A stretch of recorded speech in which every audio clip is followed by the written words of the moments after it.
A Move Hackers Dwarfs versus Hodges' Beastmen first. Now, this is round two of a best of three, as I just said. Hodges did take the first round, but we're going to pick up here because we didn't get a chance to see these players' armies. So, seeing the two armies here, you can see a very defensive, tanky Dowie army going up against a very widespread Beastmen army here from Hodges. But starting with the Beastmen, since they're so spread out, we're going to see units surrounding the Dowie formation. So going over their deployment really quick in the overhead view, we'll see they have plenty of Gore Herd with shields spread throughout here. There's two Ungore Herd, and then you got all your Gore Herd back here as well. He's going to have two Warhounds with poison. It appears to be three Centaurs with great weapons. He's going to have a unit of Razor Gore chariots, and then both of his leadership units are going to be chariots as well. Speaking of those leadership units, we're going to see Kazarak the One-Eye here with his chariot coming out of the forest here. He does have the Vanguard trait, and he's going to have Scourge, Apocalyptic Vision, Deadly Onslaught, as well as the Dark Mail on top of him. For the other Beastman leader here, we are going to see the Razor Gore. Wait, just kidding. That's just the chariot. It's been a long day. For the other lord here, we're going to see a Bray Shaman of Death, and he's going to have Soul Blight, Spirit Leech, and the Jagged Dagger, as well as Life Leeching for that passive. Now, for the Dowie army here, we're going to see very defensive formation. He's going to have Warriors of Dragonfire Pass, as well as another unit of Dwarf Warriors. He's going to have some Miners with blasting charges here, throwing in some satchels on top of these Centaurs with great weapons as they come charging in. He's then going to have what appears to be 4 units of Longbeards, as well as these 3 Trollhammer torpedoes, which are very, very dangerous against chariots and units like that, where they can just shut down those large units so quickly. He does have a a bolt thrower here in the center, which is currently getting shut down by the Beastmen Harpies. And let's go ahead and get into real time here as this battle begins to break out. We see the Dragonback Slayers immediately being brought in from a Move Hacker on top of these Harpies. Very nice choice there. Harpies aren't a large unit, but the Slayers will be able to make quick work of them nonetheless. But the Harpies have succeeded in their mission of killing that bolt thrower. Meanwhile, over here, the Centaurs are great weapons, got a really good engagement on top of the Miners with blasting charges, but looks like they stayed in combat just a bit too long, and that Rune of Wrath and the Ruin was able to completely demolish that unit, as well as the Giant Slayers. Here comes a lot of the Beastmen forces, Kazarak the One-Eye, as well as the Razor Gore Chariot, diving in here, trying to break through this Dowie line, but the Dragonback Slayers come in just in the nick of time, and we're going to see a lot of blasting charges coming in on top of those guys as they try to close the gap. But more importantly, we're going to see these Iron Drakes with the Trollhammer torpedoes begin to open up fire in here on top of these Beastmen chariots. Back here, you're going to see some really cost-efficient value here. Dwarf Warriors holding back 3 Beastmen units, and I need to see the Beastmen get peeled apart here and start closing in on these gaps, because right now the Dowie geometry is holding just fine, and the Beastmen are taking quite significant losses across the field of battle, and it just doesn't look like they've been able to make any penetrations in this Dowie defense. Meanwhile, Kazarak is staying in combat for far too long, and he's having a hard time getting mobile, looking like the Dowie mass is just proving to be too much for him, and all the time he's sitting here trying to get through, the Iron Drakes with the Trollhammer torpedoes are just pulverizing him full of those Trollhammer torpedoes. And right now, yeah, across the field, you see the Beastmen beginning to waver and rout. The leadership is faltering. Back here, you see that the Bray Shaman of Death, who seemed to have taken a lot of damage, I missed that, is now coming back to the field, trying to get into a position where he can be combat effective for the Beastmen forces, perhaps get a Soul Blight down on some key engagements. But right now, I mean, you can see it as well as I can. It looks like across the field of battle, you're just going to see a lot of Dowie and no Beastmen here. Looks like Centaurs are great weapons trying to get on top of these Iron Drakes. But yeah, they're going to start breaking, and it looks like a chain route's about to go in. And bada bing, bada boom. A very convincing Dowie victory from a Move Hacker here. Yeah, that was a very good game to him. Now, let's update that scoreboard one real quick. There we go. Also, before I forget, let's go check the streamer, because totally forgot to check that. Alright, seems like the sound is working. Doo-doo-doo.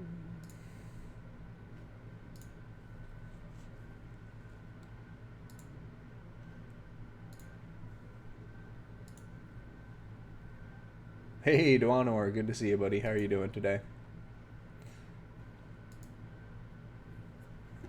But yeah, going over the post-battle breakdown here. A move hacker, aka Saurus Itz, his army was just really well deployed and well built. These 3 Iron Drakes with Trollhammer torpedoes, not something you expect to see all the time, but they really paid dividends, and having 3 of them actually really helped them out, because no matter what the Beastmen did, they couldn't shut down all 3 of them at once. The bolt thrower was nice because it kind of forces your opponent's hand, but the Beastman player here, Hadres, did an excellent job with this Harpy shutting him down, although it was quite a sacrifice because I believe most of the Harpies died in that engagement initially. But yeah, just the tankiness of this Dowie line, allowing itself to hold long enough for these Trollhammer torpedoes to do their work on the chariots. It really worked out well for him. The move hacker played this beautifully. Hadres a great game as well, but yeah, it just looks like he came up against an iron wall that he was not able to surmount. So very good game to both players. Let's go check out the third. We're gonna have the Greenskins for move hacker versus Hadres' Dark Elves, and time to see who comes out on top here in this best of 3. And who will go on to face Sipho's in the end. Now, excuse me. Let's go ahead and remove that intro card and get back to the battle at hand here. Take my camera off as well. So, here we are. Going to go ahead and play after we go over the Dark Elf army, which we'll do so in slow motion. Dark Elves going to have 3 repeater crossbows. Dark Riders right here with shields, as well as the Neshi Harvesters, Doomfire Warlocks, who are going to be coming out of the forest immediately trying to chase down some Gobos. Over here in the backline, and sorry, there's only 2 repeater crossbows, I lied. You're going to have 3 Blackheart Corsairs with Hambos, 2 Dread Spears. We're going to have the Sisters of Singing Doom Witch Elves Regiment Renown, and then we're also going to have some Sisters of Slaughter. Malekith up in the air. Malekith is going to have the Gaze of Malice, Stand or Die, I think he has. No, Stand Your Ground. Soul Stealer, as well as Power of Darkness and his good old Breath. There's going to be a second Dark Rider with shields back here. And then just to check out the spell loadout for the Gabo Great Shaman, since we couldn't see that in the load-up screen. Going to see here, Gabo Great Shaman. Going to have Crown to Command, Wah, Arcane Conduit, Gorkle Fix-It, Itchy Nuisance, Sneaky Stabbin', and Sneaky Stillin'. So, without further ado, let's get to this battle.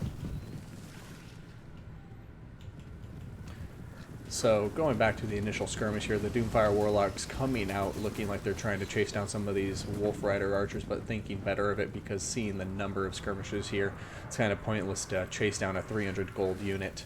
Or I guess these guys are 350 gold.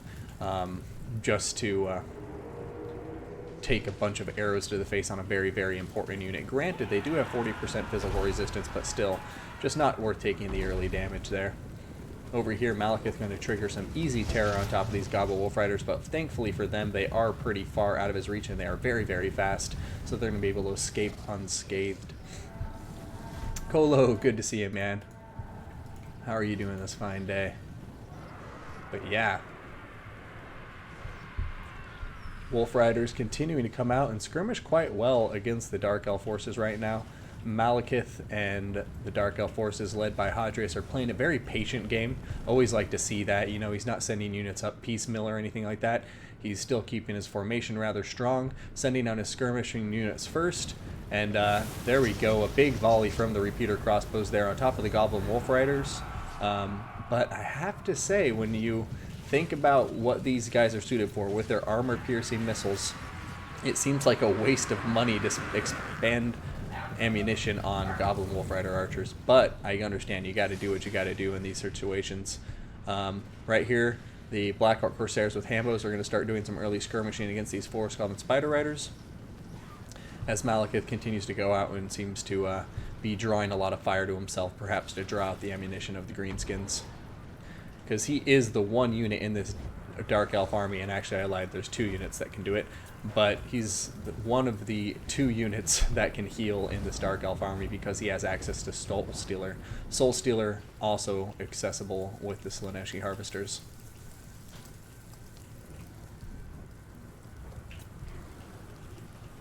I'm doing well, Colo. Thanks for asking. This is my last day break. I'm going back to work tomorrow, so not looking forward to that, but can't complain. Doing well overall. Ooh, look at Malekith continuing to bait out the missile fire from the greenskins, go in and out, and it looks like a Soul Stealer going to go down here, but look at that. Perfectly microed by a move hacker here, pulling his trolls out to take minimal damage from the Soul Stealer. These trolls do have regeneration, so they'll be able to take back all of that damage. Replenish all of that health. Over here, we're going to see Malekith. He was able to regain some health through that Soul Stealer, although not as much as he might have had there been more units in that blob. But here comes a big breath, and is that breath going to do well? You know, not bad. Did some decent damage there. I see what he's going for, and it looks more importantly like it killed off quite a few models. So I would say a breath well spent, just considering the model damage he did to a lot of those Forest Goblin Spider Riders and Wolf Rider Archers. Repeater Crossbow is going to be over here, starting to shoot in once again, getting in a good skirmish engagement against the Greenskins. I really like how Hadres has been very patient with his approach. He's been using these Blackheart Corsairs to support his Repeater Crossbows very, very nicely.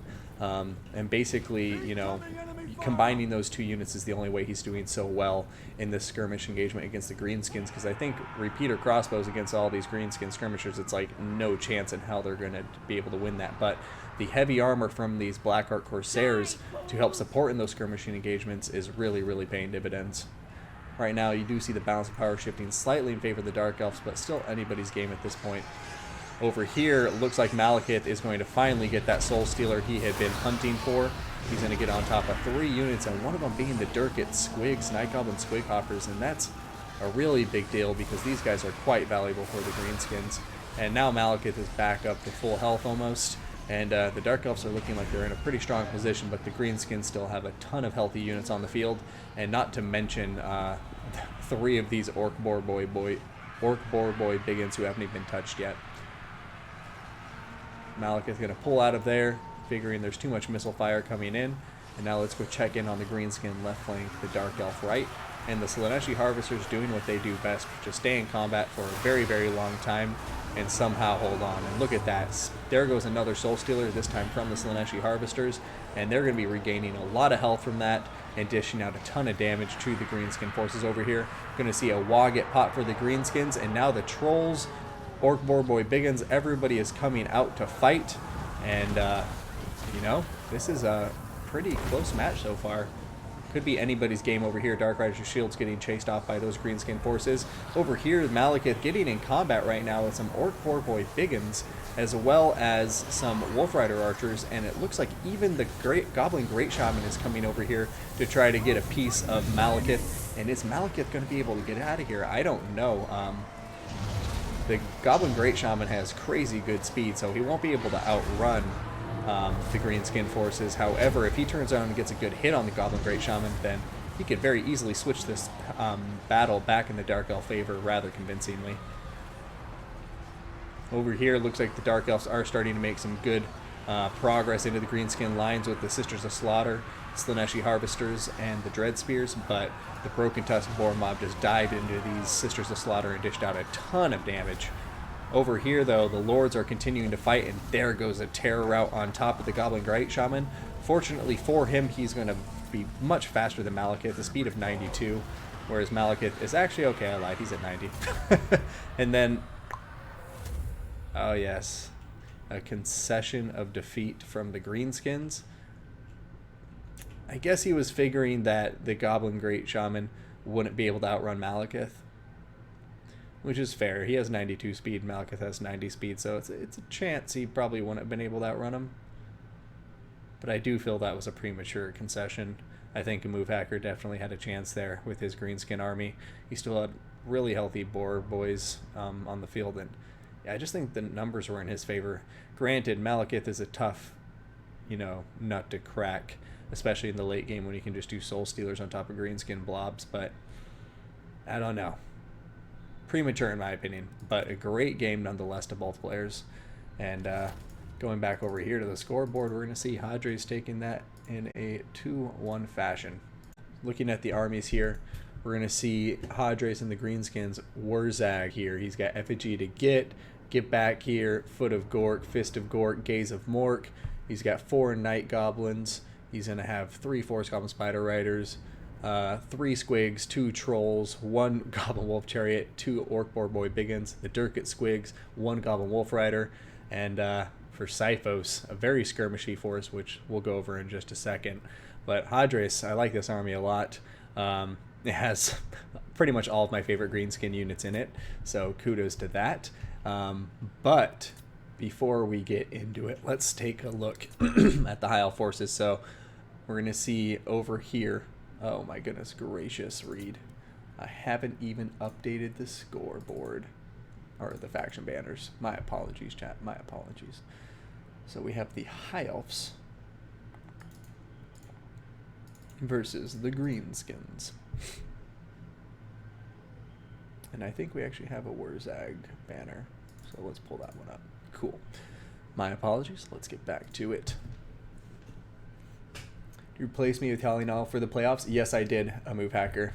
I reached out and he said he's good to go, so I've updated the tournament bracket and I'm going to update the board and send out another announcement soon. Hey, Wicked, good to see you, man.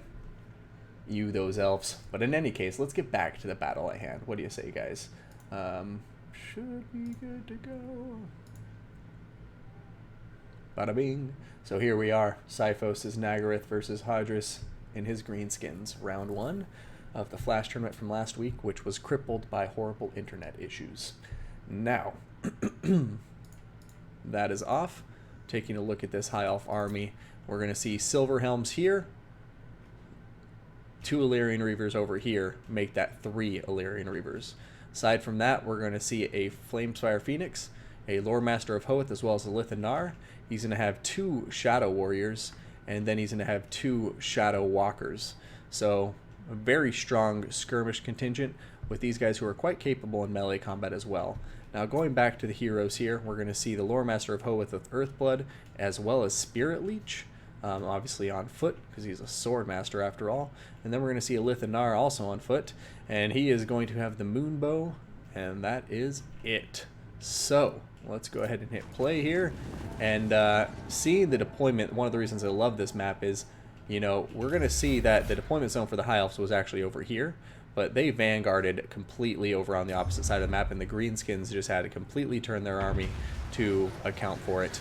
Meanwhile, we're going to see the Lore Master of Hoeth throwing down an early Spirit Leech on top of the Teeth Roppers, the Regiment Renowned Wolf Rider, or the Goblin Wolf Chariots. Not the most threatening to the High Elves probably at this point in the game, but I like that targeting. These guys are very fast, and they can do a ton of work to his skirmishers, which I'm sure Siphos is more than aware of. But over here, you're going to see a Lithanar continuing to do so much damage with his damn bow, just getting so much money's worth out of it. Every single shot, he's killing multiple models. And over here, he is now shooting at Wurzag. Going to whiff that shot, fortunately for Wurzag. But yeah, the damage continues. A Lithanar. Keep in mind, too, if you're the Greenskin player, you can't see 6 of these units. The majority of this army is hidden right now. And we're going to see Siphos just go ahead and pivot his whole army, try to take advantage to these cliffs to the north side of his formation, and just continue to use it as he kites backwards and shoots down these Greenskin forces on the approach.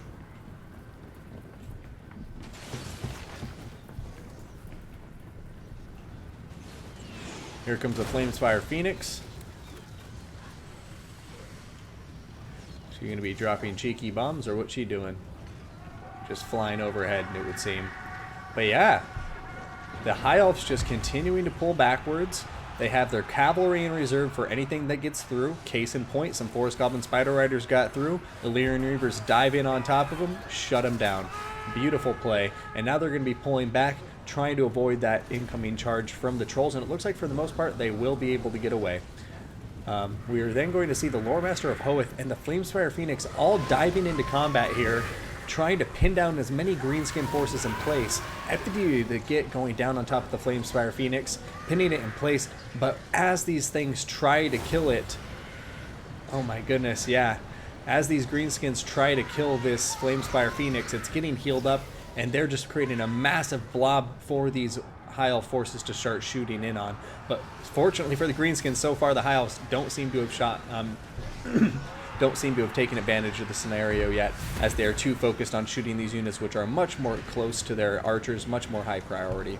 Meanwhile, over here, though, ooh, a Foot of War going to go off and just absolutely decimate those two units of Lyrian Reavers. They just get shut down so hard. So the Silver Helms looking like they may be the last unit of High Elf Cavalry able to defend these archers, as both the Lyrian Reavers actually it looked like they just recovered, but both can be very low on health at this point. Meanwhile, back to that juicy blob in the center, and you're going to see all of the High Elf forces just start opening up volleys into this huge blob of forces, and man oh man can they do damage.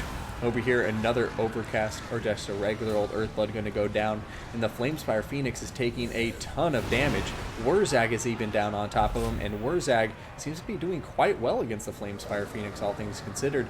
But, you know, as he's doing that and making progress over here, look at the rest of the Greenskin army. It's absolutely getting just smashed by arrow fire, and it's because of how bunched up all of these units are. The Teeth Robbers are now routing.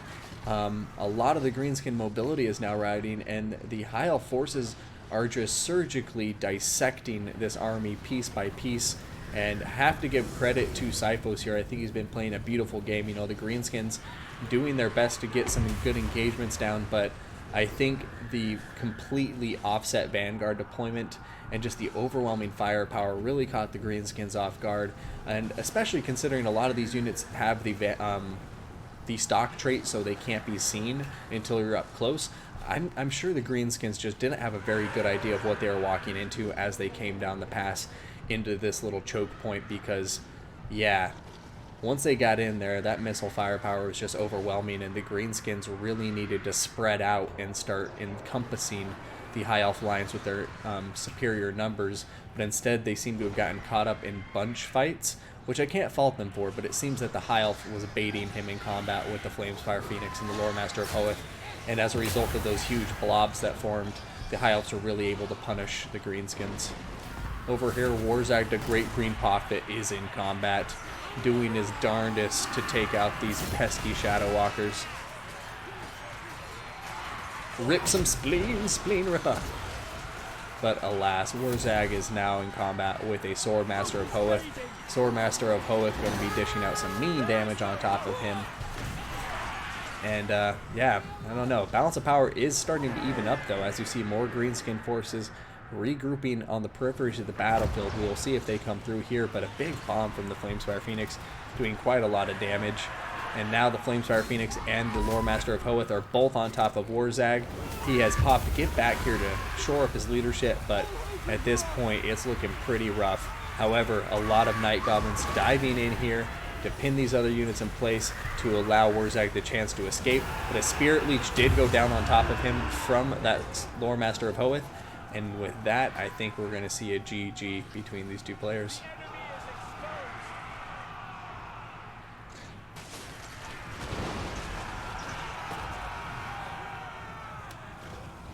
Hop away, Squigs, hop away.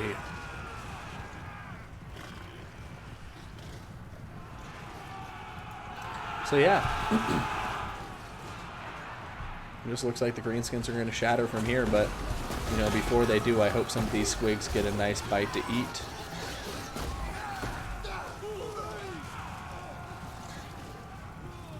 I like the diversity in this battle, though. A lot of units you don't normally see from both players, so well played to the both of them, but Dark Elf's going to take that, so Sifos going to take an early 1-0 lead to start off here.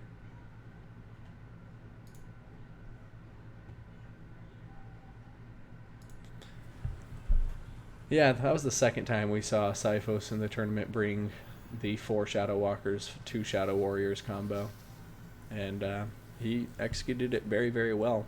And I think I like Hodges' army. The only thing I would suggest in hindsight situation is do your best to try to pressure the flanks. You know, use your Orc Boy Biggins and the Broken Tusk Mob on the flanks, and I think he would have done a lot better there because, I mean, honestly, when you look at this army, if he got the Broken Tusk Mob or the Orc Boy Biggins in combat with pretty much any of these High Elf Cav units, they would win outright. They have bonus versus large and armor piercing.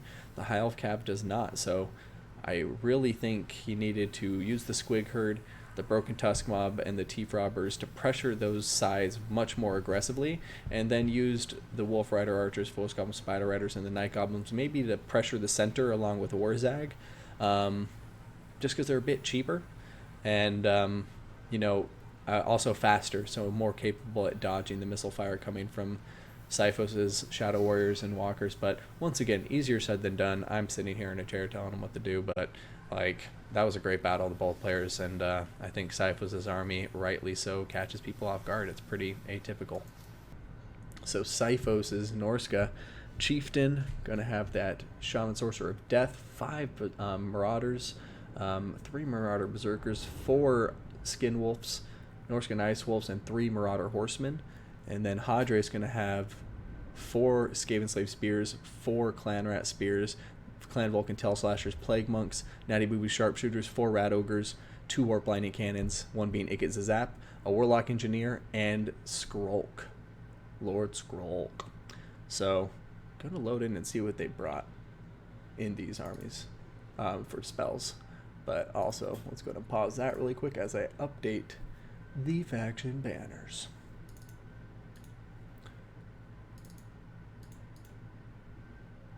Skaven. Cool.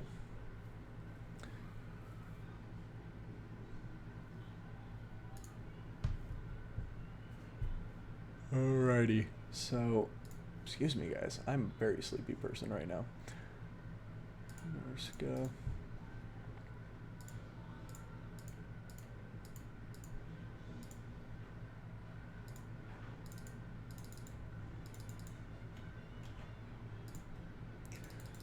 Okay, so we got to look at all their armies, so we'll take a look at deployment now. Just let me get this intro card up once again. So Sifos with Norska in round 2, going up against Hadres and his Skaven. So this is the best of 5 final, so right now just up 1-0, not match point or anything like that. But looking at the deployment here, you're going to see the Norskins very wide formation with a couple of vanguarded Marauder Horsemen. Skaven going to have more of a defensive formation, which makes sense. They have the Warp Lightning Cannons in their army as well. And then behind them, you're going to see that they have these Rat Ogres spread out, providing the mass to support the Skaven Slave Spears and the Warp Lightning Cannons in defense. The rest of the Skaven army spread out very wide, a lot of infantry spread out here. And then we're going to see a Warlock Engineer, Howling Warpgal, and the Warpstone Armor, which gives that damage area of effect.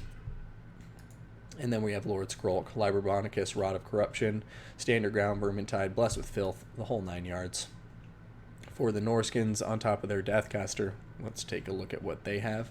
So he's going to have Spirit Leech and nothing else. And he's going to be on top of a Chariot. Now for the Lord, there you are. He's also going to be on a Chariot, and he is going to be absolutely naked. I can respect that. So let's go ahead and hit play and see who comes out on top here. Warp Lightning Cannon immediately going to open fire, and it looks like it's going to be targeting the Skin Wolves here. Can't fault it for that targeting. Skin Wolves, a very threatening unit, especially for the Rat Ogres over on the Skaven side. However, with all those Skaven Slaves with spears, you know, they should be able to protect their flanks reasonably well. Right now, I'm more worried about these Skaven infantry engagements than their large engagements, to be completely honest.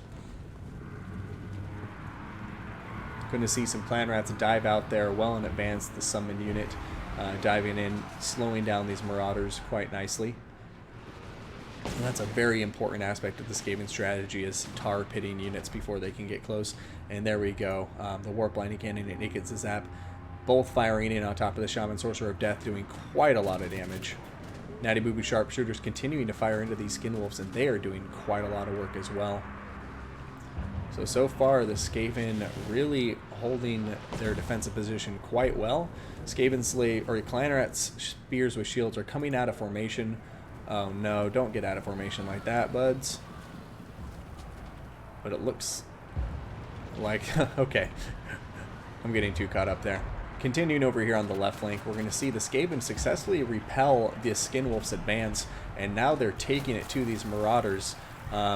And, you know, their Marauders are also taking damage from the Warpstone armor being nearby. So these guys, who normally would win combat very easily against Skaven Slave Spears, taking quite a lot of damage in that trade. Over here in the center, we're going to see the Skaven routing these Skinwolves and Marauders, but here come the Brutes of the Hound. They are unbreakable, so they will not be an easy nut to crack. Over here, some more Marauders diving into combat to help support the Brutes of the Hound. And now these Marauder Berserkers who are getting through the center have now been attacked by the Rat Ogres.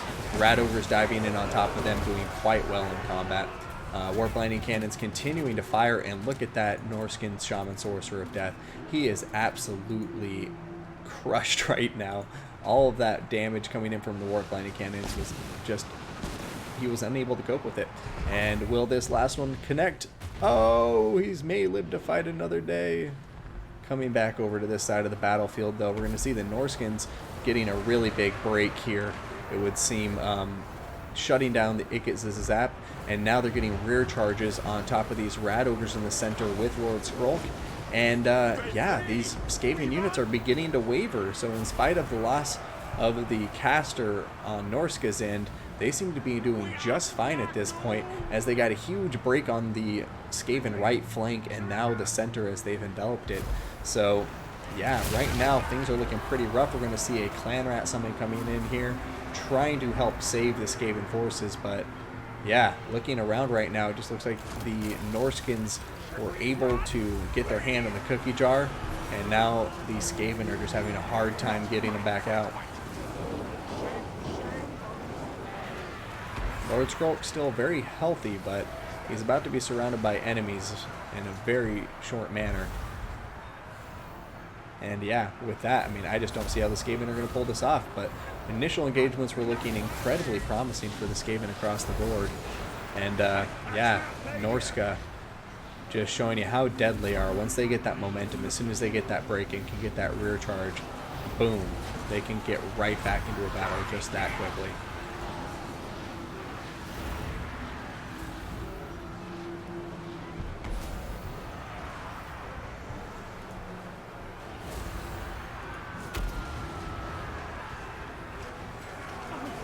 Should we run and flee? We'll be back. Skinwolves versus Rat Ogres is a fun fight. What can I say? Skrolk just coming up and hamstringing that Skinwolf. Right now, balance of power is still relatively even, a bit Norskin favored, but Skrolk being on the field of battle is making the balance of power still relatively even, and I don't know if he has another Liber Barbonicus left or any more Rods of Corruption, but if he has a Liber Barbonicus, he could potentially bring this back into his corner by popping it on top of the Marauder Chieftain. That's a big if, though. I'm not sure if he has one or not. Skrolk is doing a ton of damage over here, holding his own in combat against the Brutes of the Hound and all these Marauders, summoning some Clanrats to help hold off these Marauder Berserkers for him. And yeah, I mean, at this point, though, the balance of power is creeping more and more in favor of the Norskins as the battle wears on. And Skrolk, although he's a badass, is having a hard time with these unbreakable Brutes of the Hound. Because, yeah, he just can't get him to rout, unlike all the other infantry he's being in combat with. And as a result, he's taking a lot of damage.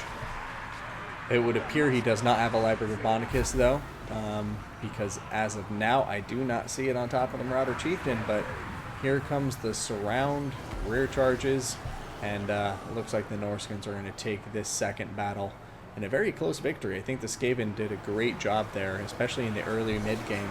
They were really dishing out a ton of damage to the Norskins on the approach, but in the end, it just takes one break to lose the momentum and have everything go against you. Oh, one more summon before the battle's over.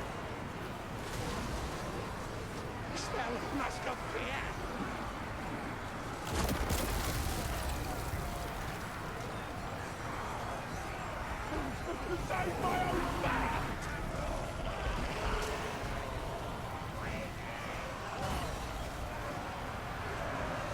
I can't believe Skrulk is holding on this long.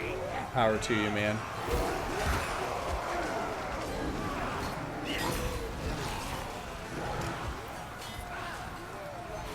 What an absolute badass that Skrulk. Good on you, man. I'm impressed. But yeah, well, let's go ahead, update that scoreboard. And now we're going to go into the third match, which will be match point for Sipho's. Unless Hadris wins this, the match will be over. And trying to look at the story of the battlefield, I mean, Marauder Chieftain 139, 144 on these Marauders, 263 on these Berserkers. That's insane. That's a lot of kills. And no chevrons to boot, must have been all Sclaves. But yeah, it just seems like the infantry is what saved the day for the Norskins here. A lot of the Skinwolves getting shut down very handily. Granted, you know, in the end there, they did come in very handy, especially against the Rat Ogres in combat. But yeah, it seems to be that the infantry and these Marauder horsemen in the rear were able to do most of the talking for the Norskin forces. And Hadris, in spite of a really strong start, I think once that right flank crumpled, as is so often the case for the Skaven, once they got that rear charge penalty, their leadership just couldn't hold, and there started to be a big rout. And, you know, at that point, it is very hard to regain your footing, especially against a faction as fast as Norska overall. Very rushy faction. So we got Sipho's and the Wood Elves versus Hadris and the Vampire Coast in round 3 of this final. So, will Hadris be able to bring it back for another round in this best of 5, or will Sipho's take it 2-0 or 3-0? Let's find out. But before we find out, let's take a look at the armies here. So the Wood Elf's going to have 1, 2, 3, 4, 5 Dryads. He's also going to have 5 units of Glade Guard with Hagbane tips. That's sick. Then we're going to see 2 Eternal Guard with shields, 2 Way Watchers in the back, and then for the leadership, we're going to have a Spellsinger of Life with Regrowth, Earthblood, Life Bloom, as well as the Power Stone. She's just going to be on foot, if you can call it that. And then we're going to have a Glade Lord with the Net of Amintok, Arrow of Kurnos, and that Dragon Breath, of course. And that will be it. Now, for the Vampire Coast, taking a look at Hadris' forces, we're going to have 1, 2, 3, 4, 5 Zombie Pirate Gunnery Mob. He is then going to have 2 units of zombie deckhand mobs with polearms, and I'm sorry, make that 5 units of zombie deckhand mobs with polearms, because he has 1 on top of each of his artillery pieces here. Speaking of artillery pieces, we're going to see 3 mortars. I like that pick against the Wood Elves. They do not have artillery of their own to answer. He's going to have 2 Scurvy Dogs. He's then going to have a unit of deck gunners in the center of his army. They have pretty good range at 245, outranging any of the High Elf units by a fairly significant amount. He's going to have the Tide of Skjold Zombie Pirate Deckhand Mob, and then he's going to have right here Count Inoculus, who's going to be on top of a Necrofex Colossus. He's going to have Captain Roth's Moondial. Wait, is that what it's called? Yeah. As well as Wraithstorm, Arcane Conduit, Melkos Mystifying Miasma, Invocation of Nehek, the Drowned Dead, and that will round him out. For the rest of their forces, we're just going to see some bats up in the air, a single unit it would seem, and that rounds out the Vampire Coast forces. So both of these armies I like. I do have to say, Arrow of Kurnos coming in, but missing its mark and not going to get on top of the Zombie Pirate Deckhand Mob. So down go the mortars, trying to dish out some damage to these Dryads, but unfortunately the Dryads just not taking too much damage. I guess I missed an artillery piece too. Where? Oh, just kidding. Count Inoculus. Duh. I thought those were carronade shots for a moment, chat.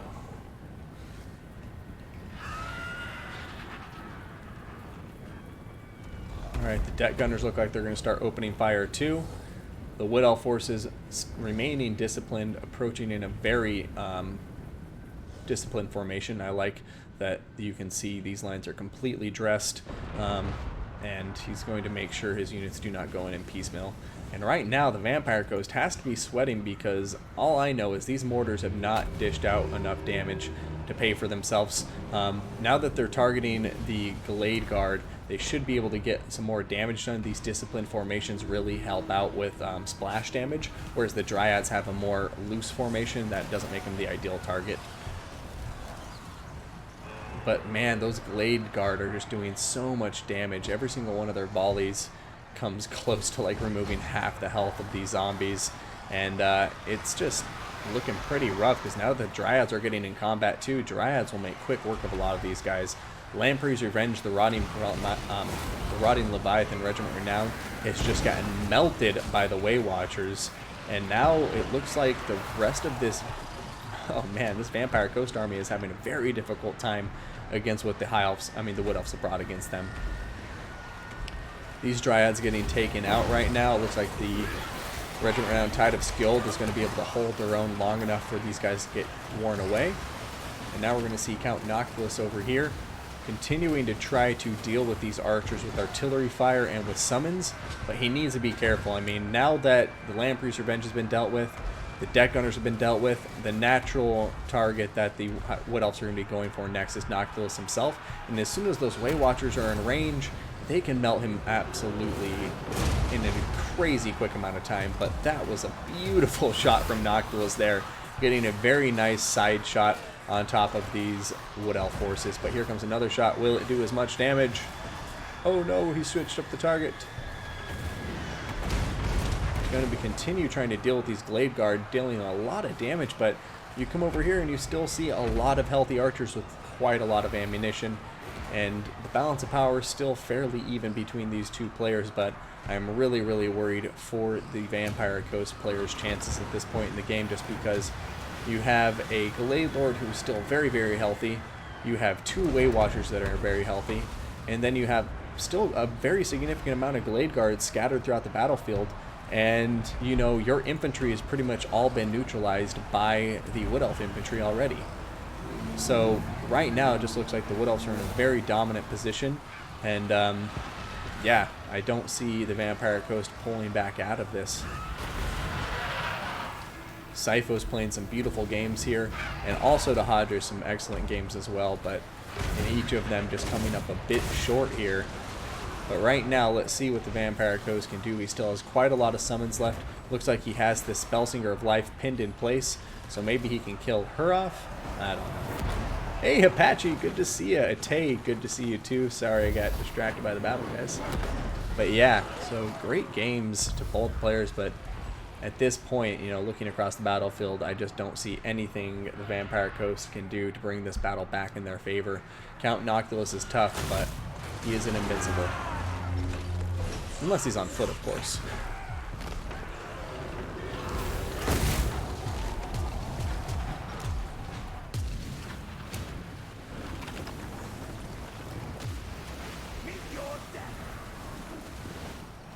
And I really like the choice of the Hagbane tips, because slowing down these guys is so helpful when you're kiting, and when it's a faction as slow as the Vampire Coast, kiting with some poison arrows is absolutely a beautiful idea in my opinion.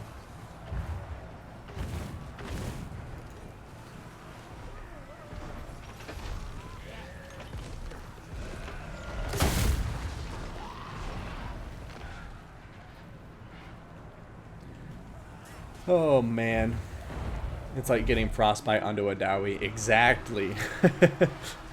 Frostbite on a Dowie, poison. They're those things that I think a lot of players don't necessarily focus on too much, but they're really, really powerful mechanics in the game. And so yeah, just the difference of having some poison, some frostbite, something is huge. But now time to watch Count Noctilus get netted in place and then shot to death by a copious amount of Wood Elf arrows. Oh, he keeps on trying to shoot, but then keeps on getting staggered by all those incoming arrows. And oh, there he goes. Count Noctilus gonna fall to the ground in a steaming pile of guts and flesh.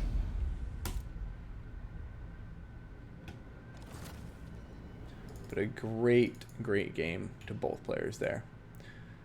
Players ignore speed as a stat a bit too often. It's gotten a bit more important to folks over the past few months. Yeah, no, I completely agree with you. It's one of those things people take for granted, but speed is absolutely pivotal. It's a higher tier mechanic when you start thinking about it competitively. It just doesn't come as naturally as other mechanics, I think, for players. But beautiful game to both players here. I mean, Hadres, I see the idea of what he was doing with this army here. I think he needed some more power in the range department, or perhaps more mobility. Because honestly, when you look at this army, the biggest weakness it faces, I would say, is no mobility. Like, if he would have had 4 scurvy dogs, I think he could have done a lot of damage and been able to successfully shut down a ton of these units. Now, granted, you can't predict that he's not going to have wild riders. I understand that. But if you would have had a bit more mobility in this army, maybe some more Felbats, whatever it may have been, I think he would have had a lot better chances of shutting down the range fire long enough to dish out some more damage with his artillery and so forth. But you know, in the end, I just think Sifos brought a very beautiful army here. I mean, the kills speak for themselves. 230, 119, 189. Dryads are an excellent pick in this matchup. And then I really love the cheap missile units, the Blade Guard with the Hagbane tips, complemented by the 2 Way Watchers, just in case anything with heavy armor came through, such as the Lamprey's Revenge. But yeah, very good games to Sifos there, and to Hadres, better luck next time, my friend. Yeah, thank you guys so much for playing in the tournament, and yeah, I will go in and get these edited down and put up on YouTube too. I'm going to try to cut together all of the battles from the tournament that were working during the last stream and get a complete video together. But in any case, great games to both of them. In any case, thank you guys so much for tuning in. My son HW going to be signing out from here. I will see you next time.